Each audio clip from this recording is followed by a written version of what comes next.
It just doesn't. The feeling of being able to win, the feeling to be able to go through hardship, the feeling of being able to enjoy this moment with your teammates, with your family, being able to know that there's a lot of time, the amount of days that you stacked to be able to get to this moment. You dream of it. And to being able to be in the finals is something that I didn't expect myself to be a part of for a very long time.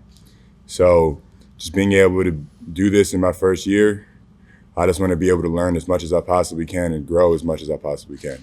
Dereck, what have you personally learned about yourself through this playoff run? I know you've been through a lot, and you talk a lot about how your teammates have been able to help you through that. What have you learned about yourself throughout this whole postseason run? I feel like my mama always kind of said this, but my way is the hardest way.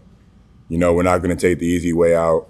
We're not going to cry if things are going our way or if it seems like everything's stacked against us.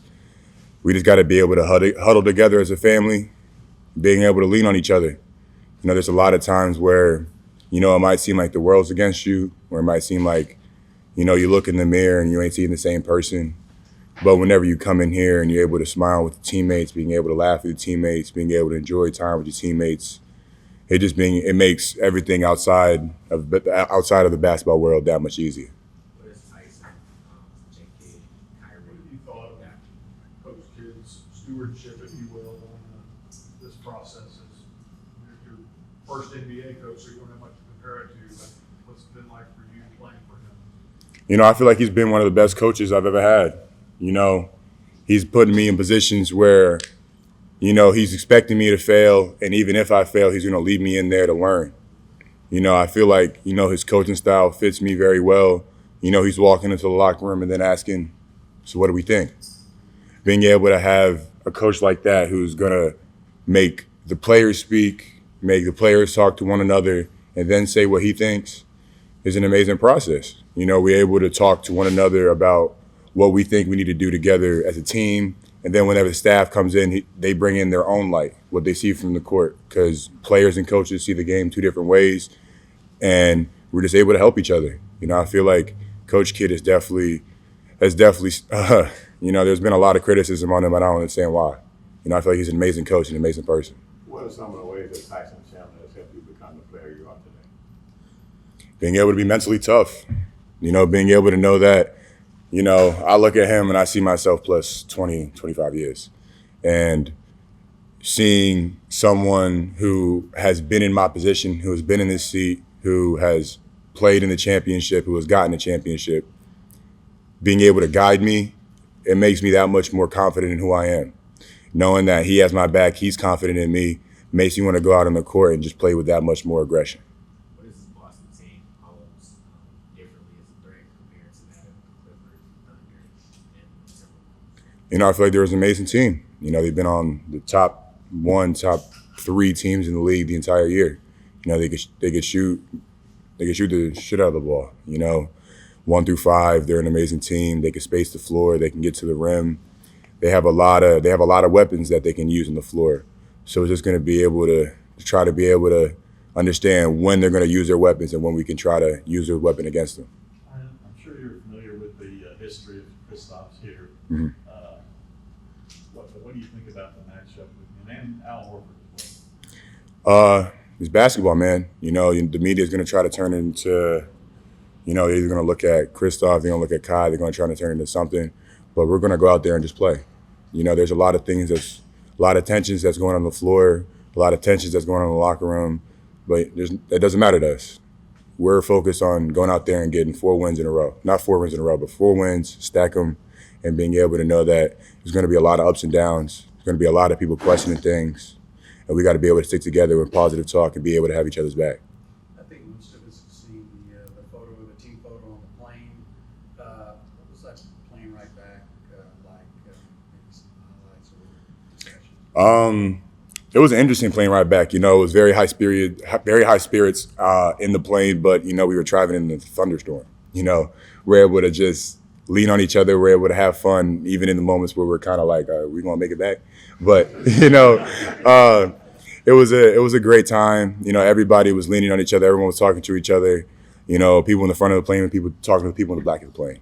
So it was just everybody from the flight stewardess to the pilot. Everybody was happy, and we even had fans that were waiting out in the rain at 2, 3 in the morning. So being able to have people like that back you up just makes you want to go out there even harder. Did you envision yourself having this kind of impact in your rookie year based on what you've done, and what was the vision that the staff had for you going into the season? I don't think any of us expected this. I ain't expect this. My mom ain't expect this. Tyson ain't expect this. Jason Kidd ain't expect this. They expected me to come to the Dallas Mavericks and learn, and I feel like that's what I did. You know, I don't think they expected me to learn this much this quick, and I think I've been able to be very fortunate for them to put me in positions to learn. You know, there's been a lot of times where I was unsure of play calls, unsure of positions, unsure of different things, but I've been able to lean on my team. You know, they backed me up. They understand that I'm rookie. They understand that I haven't been in this situation before. But, you know, I'm going to fake it till I make it. You were perfect for the field in the Western Conference Finals. What do you attribute that to? What does that say about your potential long term? You know, I attribute that to I have an angel on my shoulder. You know, I feel like she helped me out there making my dunks, making my little hooks, some free throws, and just being able to just be a voice in the court. You know, I feel like I can definitely attribute that 16-16 for my mother. I know Marquise doesn't play a lot, but talk about the leadership he had provided. Man, I feel like, you know, every time you look in the court, you see Jason Kidd standing up and Keith's back talking to everybody on the floor, even the other team. It doesn't matter what's going on the floor. Keith's thinking about the next play, or the right lineup. And there's a lot of times where we can look at each other and we know if someone's having an off game. We know if someone ain't making some shots, we're gonna have to pick them up. And the first person to pick him up is Keith. You know, he's first person off the floor. First person to dab you up after making a good play, but he's the first person to pick you up if you make a bad play. Being able to have someone like that is amazing. You know, he's been in many different positions. He's been in many different teams. So he has a lot of different looks on what the NBA has. And I've definitely learned a lot from him, and he's taught me a lot. Dereck, how are you feeling from a health standpoint? I'm great. Looking left, right. I'm great. You know, everyone's been asking for the past couple of days if I'm all right. You know, if I'm going to get hit in the head another 3-4 times, I'm still get back up and act like nothing happened.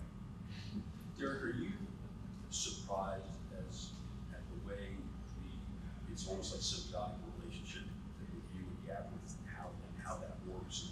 And when he was acquired, clearly you were starting. Mm-hmm. What was your feeling about that? You know, I'm here to win games. I'm not here to care about how many points I put on the board, how many rebounds I put on the board, how many times I start in the game. And he's the same way. You know, I feel like we have a great 1-2 dynamic of picking each other up. No matter if I'm having a bad game, he's having a bad game, or if we're both having a good game, we're going to pick each other up no matter what's going on. You know, being able to have both of us coming out there, setting screens, getting lobs, throwing elbows, catching rebounds, it makes our teammates trust us. Since we got the paint, they know that they got to lock down the three-point line, the perimeter. And if they don't, they're just going to send them to us. And having that trust of, okay, if we ain't got them, our bigs got them. Did it work out even better maybe than you thought it would? For sure. And I feel like me and Gafford's dynamic is amazing. You know, I feel like I look at him as an older brother. You know, I've leaned on him many times, understanding the different schemes in the game, understanding different points, when to make a push, when to be able to take care of the ball, and just understanding the flow of the game. Dereck, there's been a special group of kids that have shown you support this entire season. Brittany Cohen, you know, she's an amazing teacher. I love everybody a part of that school, part of that class. You've talked so much about how much you care about the next generation, and I don't know if you've seen their videos on Twitter. I'm sure that you have, of when they're, you know, reenacting your dunks or just following up with the game the next day. If you could just tell that class anything about the support that they've shown this season, what would it be? They know I love them. They know that for sure. You know, no matter if they had a lemonade stand, I drove like 45 minutes out, and I almost got there late. But I was just trying to make sure that I can do whatever I can to make an impact in a kid's life. Because, you know, I feel like whenever we're young, we have many dreams, we have many aspirations. And when we grow up, we lose those. You know, we lose sight of who we wanted to be, what dreams we had as a kid. And I feel like we should never lose those things. Those things kind of shape the person who you are, and they shape the future who you could be. So I'm just trying to be able to make sure that no matter if you're 5 years old, 10 years old, 15 years old, whatever you want to do, whoever you want to be, do your best to do it. Dereck, as you mentioned, Boston shoots a lot of threes. You know, they have a tough 5-out offense. How much progression do you think this defense has achieved guarding 5-out offenses? It's come down to a lot of talk and trust, communication, and just trusting the next man behind you. You know, it's going to be a lot of rotations, a lot of scrambling going on, but I feel like we're going to be able to talk to each other. And even if we mess up, we're going to move on to the next play and learn. Because if we don't learn, then we shouldn't be here. Dereck, the trade deadline has been pointed to as a turning point for the season. With the talent in place, the pieces that came here, and then the investment on defense. But how does chemistry, how is that a key to the success that this team has going to the finals? It has a lot. Understanding people's tempos, understanding what they like to do, what makes them uncomfortable, but being able to uplift your teammates because you know what spots to put them in, or you understand what rhythm they like to get into. It took me a little while to understand Kyrie and Lucas, but whenever PJ and Gaff here, it was like they just picked up the things that we were trying to do. They hopped right into the schemes we were running, and they fit like a perfect puzzle piece. So just being able to have that on the floor, off the floor, we're a close-knit family. You know, we always try to lean on one another, where we try to see one another and try to enjoy time with one another. And that's going to make us on the floor tighter and more of a team. And what have you learned about yourself during this postseason? Tough as nails, man. I don't care what name, what you do to me, what you throw at me. If I hit the ground, I'm going to get back up. Dereck, guarding Porzingis and Horford, obviously two floor-stretching bigs. What have you thought of your development, moving your feet in space and guarding on the perimeter this season? You know, I feel like at the start of the season, it was a little shaky, and throughout the middle of the season, it was definitely a little shaky. But when it comes down to those key moments and we have to sit down and guard, I love it. I love being in those moments. Your adrenaline's pumping, your heart's pumping, and you just feel alive in those moments. Those moments where people try to break you down as a big, and you sitting in front of them, it kind of makes you chuckle because they look at you like, oh, he can move his feet. But, you know, it's definitely taken a long journey of being able to try to stay in front of people, especially people who are as talented as they are in the league. What do you think is going to be your biggest challenge with facing the Celtics here starting later this week? Being consistent. No matter if they're making a run, no matter if we're making a run, we got to be able to have our foot on the gas. No matter what's going on the floor, no matter what's going on and what they say in the stands, we got to be able to be poised, be focused, and execute. How much do you guys relish the underdog role? Because you were not favored in the 3 previous series, you're not favored this series. You know, I feel like we feel like there's always someone pointing down on us, and we're like, okay, cool. You know, you're going to say that about us. Watch what we about to do next. And we've kind of just taken that to heart. You know, if people are going to just label us as underdogs, overrated, or we can't get things done, we just kind of shrug our shoulders. You know, I feel like we've all dealt with a lot of adversity in our life, a lot of people telling us we can't, and I feel like that drives us. Whenever people tell us we can't, we want to do it a little bit more. I think a lot of people forget that when the playoffs started, you hadn't played in 3 weeks. Yeah, actually, yep. And so your first game back, you were talking about just getting used to the playoffs and getting your win back. At what point in the playoffs did you kind of figure out, hey man, I can do this, I can embrace this? That's hard. I feel like there was different waves. You know, it's an up and down type of mentality. You know, there's a lot of things that's going to go on. You might have some games where you're perfect from the floor, and you might have games where you're 0 for 4. But it really comes down to whenever you're making a defensive possession and you get a defensive stop and you're pushing on the offensive end and you see everybody on your team take off at the same time. When you're in that same light together at that point, it doesn't matter what is going on in the court. It doesn't matter what you're doing. It doesn't matter how you're doing it all. When you're going out there and you feel your teammates giving it their all, you just want to give it your all. So I feel like it was around like the Clippers series when we were in LA, and I think we got that first win whenever I felt my team riding behind me every step without a hitch. That's how I knew we were something special.